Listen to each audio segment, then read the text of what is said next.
Hello guys, welcome back to the study. This is Dheeraj Kumar. अभी हम लोग करने वाले हैं फोर सेक्शन दवाई का इंग्लिश का मॉक टेस्ट नंबर 7। और ये खतरनाक मॉक टेस्ट होगा बिकॉज ये पिछले एग्जाम में पूछा हुआ क्वेश्चन है। अब देखो, कहने वाले कुछ भी बकलोल टाइप का बात करते हैं। जब मैं एयरफोर्स की ऑफिशियल जो मॉक टेस्ट करवा रहा था तो कहते कि इतना इजी नहीं पूछता है, थोड़ा सही कराया करो। अरे भाई, मैंने अपने घर से थोड़े मॉक टेस्ट लेके आया था। जो एयरफोर्स ने दिया था वो मैं दे रहा था आपको। और जाके आप एयरफोर्स की साइट पे चेक कर सकते हो, वेबसाइट के ऊपर अग्निपथवायु.cdec.in पर। तो कुछ भी बोलने वाले बोलते हैं। रियल एग्जाम में मार्क्स नहीं आता, लेकिन कूल बनने के लिए कुछ भी बोल देते हैं कि हमारा वीडियो अपलोड करो, उसके 1 मिनट के अंदर बोल देते हैं मेरा 15 में 15 सही है, 20 में 30 सही है। ठीक है, तो उनको इग्नोर किया करो। अगर आपको लग रहा है ना, बहुत सारे बच्चे ऐसे कमेंट देख के डर जाते हैं, तो डरा मत करो। ठीक है, तो ये सब चीज़ों को है ना कि उनका इतना स्कोर कैसे आ रहा है, रियलिटी से उसका कोई मतलब नहीं होता है। इंग्लिश में ऑन एन एवरेज आप 15+ स्कोर कर सकते हो, हर बच्चा कर सकता है अगर अच्छा से पढ़ेगा तो चलो इस मॉक टेस्ट को स्टार्ट कर सकते हैं हम लोग फटाक से। और एग्जाम में सेम पैटर्न पे ही आने वाले। और इसको कंटिन्यू करने से पहले आपको अगर प्रैक्टिस करना है बहुत सारे क्वेश्चंस की, तो मैं आपको चक्षु पब्लिकेशन की तरफ से 3 बुक्स के बारे में बताता हूँ। चाहे आपने एक ग्रुप से भरा है, चाहे आपने वाई ग्रुप से भरा है, चाहे आपने एक्स एंड वाई ग्रुप दोनों से भर रखा है। तो आप ऑफलाइन बुक तो जरूर चाहिए आपको प्रैक्टिस करने के लिए। ठीक है, घर पे प्रैक्टिस करने के लिए। तो आप इन तीनों बुक्स को में से आपने जिसके लिए भरा है, आप एक को बाय कर लो। इन तीनों बुक्स का लिंक मैं आपको डिस्क्रिप्शन दे दूंगा, जो कि चक्षु पब्लिकेशन की तरफ से। इसके अंदर आपने एक्स एंड वाई दोनों से भरा तो उसके अंदर 25 मॉक टेस्ट मिल जाएंगे। अगर आपने वाई ग्रुप से भरा तो आपको पूरे 50 मॉक टेस्ट मिल जाएंगे। अगर आपने सिर्फ एक्स ग्रुप से भरा तो आपको 40 मॉक टेस्ट मिल जाएंगे। और इस मॉक टेस्ट के अंदर आप जब मॉक टेस्ट लगा लोगे, सारे सब्जेक्ट का रहेगा, इंग्लिश, फिजिक्स, मैथ। अगर एक्स एंड वाई से दोनों से भरे हो तो रीज, रागा, पूरा सब चीज रहेगा। अगर वाई का टेस्ट लेते हो तो आपको इंग्लिश रागा कंप्लीट मिलेगा, और उसके साथ साथ में आंसर की एंड उसका डिटेल सॉल्यूशन भी मिलेगा। और डिटेल सॉल्यूशन क्यों है तो मैं बहुत बार बता चुका हूँ, डिटेल सॉल्यूशन जरूर चाहिए एग्जाम के लिए। और मॉक टेस्ट के अंदर तो डिटेल सॉल्यूशन ना मिले तो उस मॉक टेस्ट को लगाने का कोई मतलब नहीं बनता। तो गाइज, यहाँ पे आपको डिटेल सॉल्यूशन मिल रहा है। जो क्वेश्चन आपके अटक रहे हैं, जो समझ में नहीं आ रहे, वहां से आप सॉल्व देख सकते हो, सॉल्यूशन देख सकते हो और अपने प्रिपरेशन को आगे बढ़ा सकते हो। ठीक है, तो वैसे मैं इन तीनों बुक्स का लिंक आपको डिस्क्रिप्शन दे दूंगा। आप में से जितने भी बच्चे चाहते हैं कि अच्छा स्कोर करें, मॉक टेस्ट लगा के स्पीड मेंटेन करें, तो आपको मॉक टेस्ट लगाना ही चाहिए। ठीक है, तो जाओ, डिस्क्रिप्शन में लिंक है चक्षु के तीनों बुक्स का, आप बाई करके एग्जाम में बढ़िया नंबर ला सकते हो प्रिपरेशन करके। पहला क्वेश्चन क्या कह रहा है, he was not only involve in kidnapping but also in his murder. आपने अगर कंजक्शन पढ़े होंगे तो बढ़िया से कर लोगे इसको। Second question is that women are working in every fields like teaching, medicine, law, business, etc. ये सारे प्रीवियस क्वेश्चन है, मैंने नहीं पढ़ा रखा। आप पिछली बार भी एग्जाम दियोगे तो समझ में आ रहा होगा कि अच्छा हाँ सर, ऐसा क्वेश्चन आ रहा था, है ना।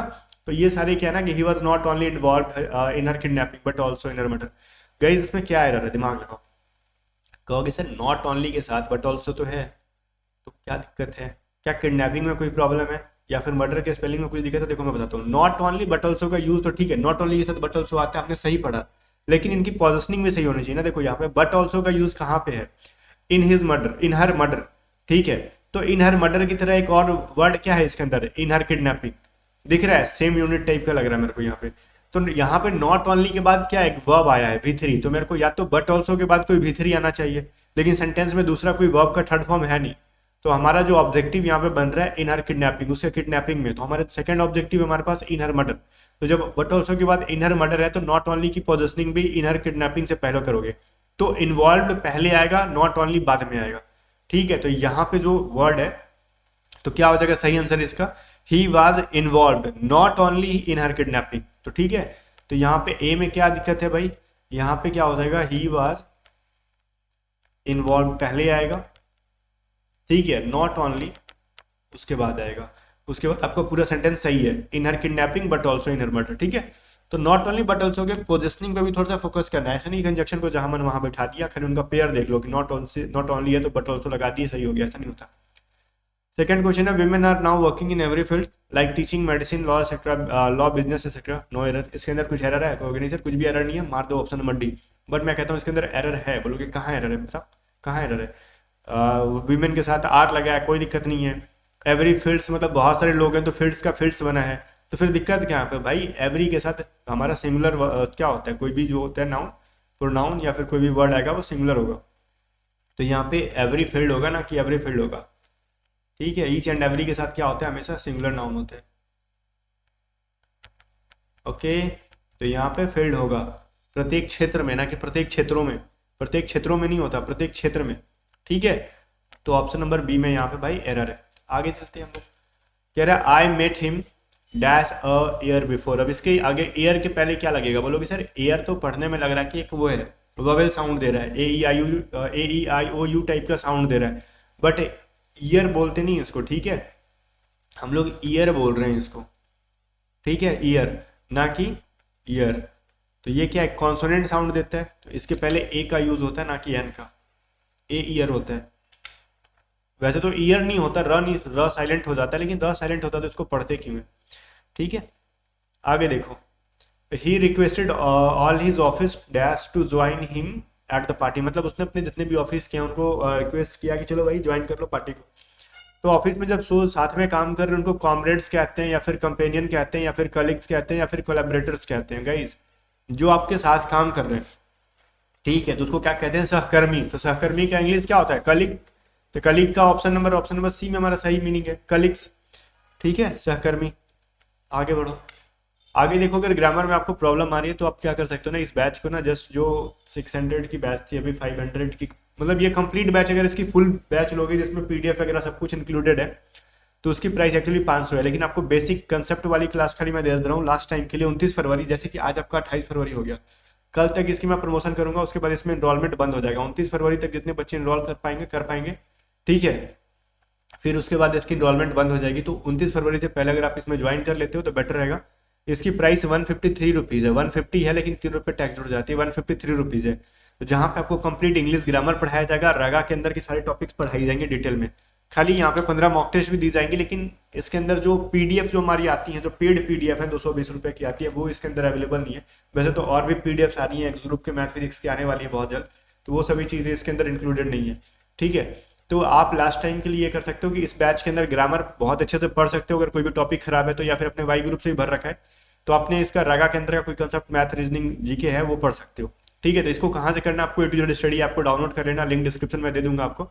अगर आपको ऐप यूज करने नहीं आ रहा है तो व्हाट्सअप करके पूछ सकते हो, हमारी टीम मेंबर आपकी मदद करेगी। लेकिन फिर से मैं कह रहा हूँ 29 फरवरी के बाद इसमें नए बच्चे नहीं ऐड हो पाएंगे। सो अगर आपको ये पसंद आता है तो आप वहाँ पे जाके ज्वाइन कर पाओगे। वोकैबलरी प्रॉब्लम आ रही है तो वोकैबलरी के लिए आप व्हाट्सअप करके पीडीएफ खरीद लो, और क्या कर सकते हो, ठीक है, पीडीएफ खरीद के पढ़ लो, उससे बाहर नहीं आने वाला आपके एग्जाम में। फैक्टर का पूछ रहा, अपोजिट बता दो। फैक्टर का मतलब क्या होता है, देखो आपने सुना है जंजीर, तो जंजीर बेड़ियां लगाना, डेट इज फैक्टर। तो जब किसी को बेड़ी लगा रहे हो, जंजीर में बांध रहे हो, तो उसका उल्टा क्या होगा, उसको मुक्त कर दो, लाइबरेट कर दो। लाइबरेट का मतलब होता है स्वतंत्र होना, ठीक है।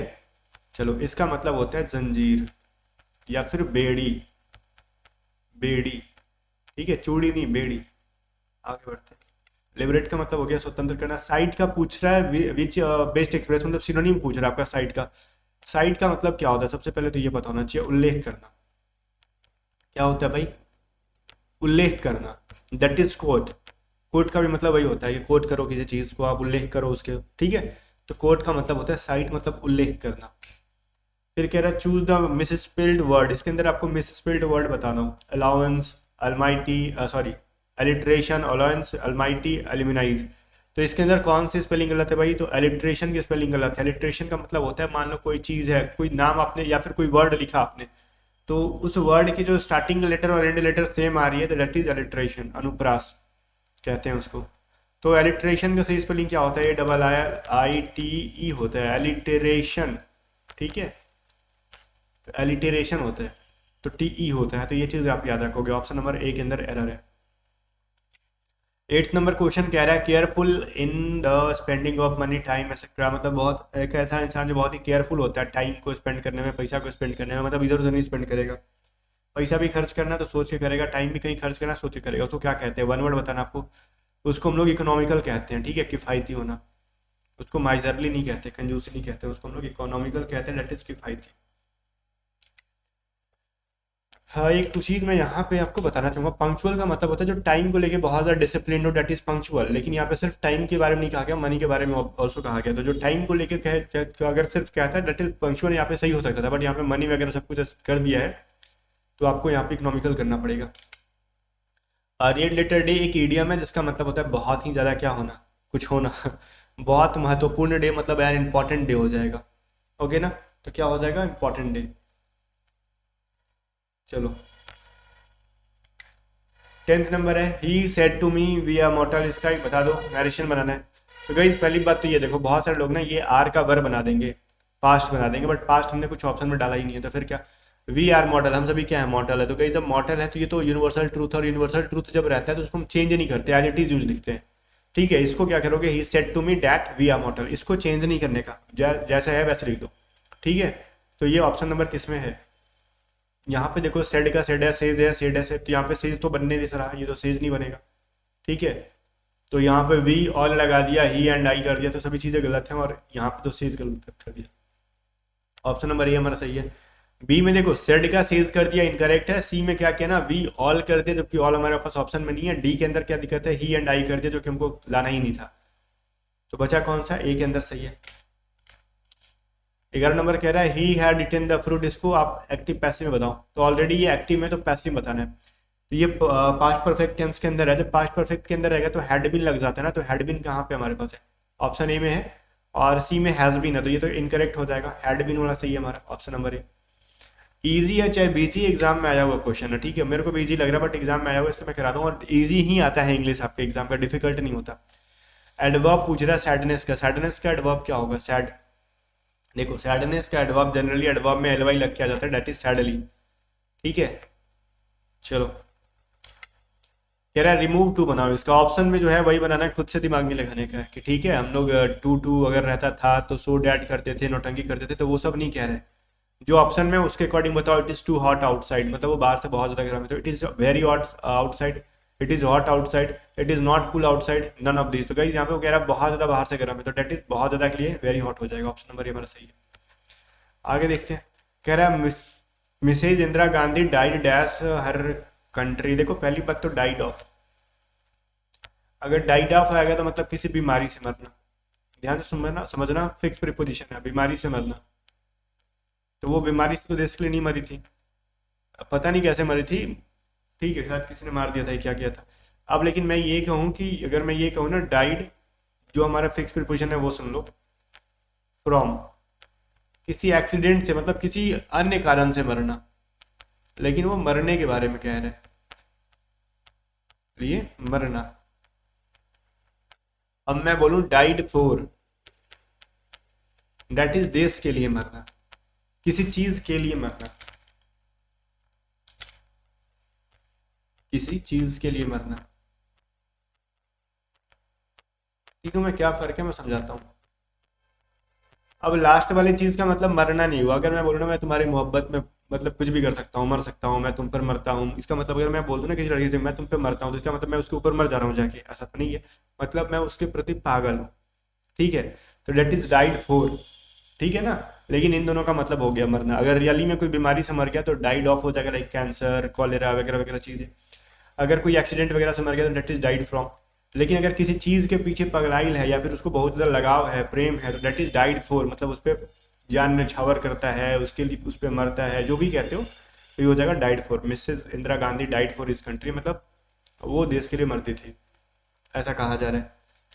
15th कह रहा था Holi tree is associated dash sense of goodwill and rejoice. देखो भाई यहाँ पे एसोसिएटेड के साथ कौन सा प्रीपोजिशन आता है, विथ आता है, फिक्स प्रीपोजिशन आपका एसोसिएटेड विथ होता है, ये फिक्स प्रीपोजिशन है ये। ठीक है, तो ये चीज़ थोड़ा सा याद रखना होगा आपको। चलो फिर एंड हो गया, आपका पूरा क्वेश्चन का आंसर मैंने यहाँ पे दे दिया है। और जाने से पहले फिर से याद दिला दूँ, आप में से अगर कोई बच्चा चाहता है लास्ट टाइम में भी अगर प्रिपरेशन करना चाहता है बेटर, तो आप हमारी ये बैच में आके पढ़ सकते हो। अगर वोकैब की पीडीएफ चाहिए आपको, सिर्फ वोकैब में प्रॉब्लम है तो व्हाट्सअप करके बाय कर सकते हो, 60 रुपीज़ की मिल जाएगी, ग्रामर प्रैक्टिस और वोकैब की पीडीएफ। या फिर इस बैच में पढ़ते हो तो ग्रामर की तो कॉन्सेप्ट आपको पढ़ा दिया जाएगा, और उसके बाद सिर्फ इंग्लिश की पीडीएफ ले लेना, वहाँ से सफिशिएंट, ये बैच प्लस पीडीएफ, ऑलराउंडर हो जाओगे आप। मिलते हैं नेक्स्ट में, तब तक ले बाय बाय। ज़्यादा इन्फॉर्मेशन चाहिए व्हाट्सअप करके पूछ लो, अदरवाइज उसकी जरूरत नहीं पड़ेगी, आप खुद से भी बाय कर सकते हो। लेकिन नहीं करने आता देन आप व्हाट्सअप करके पूछ लो।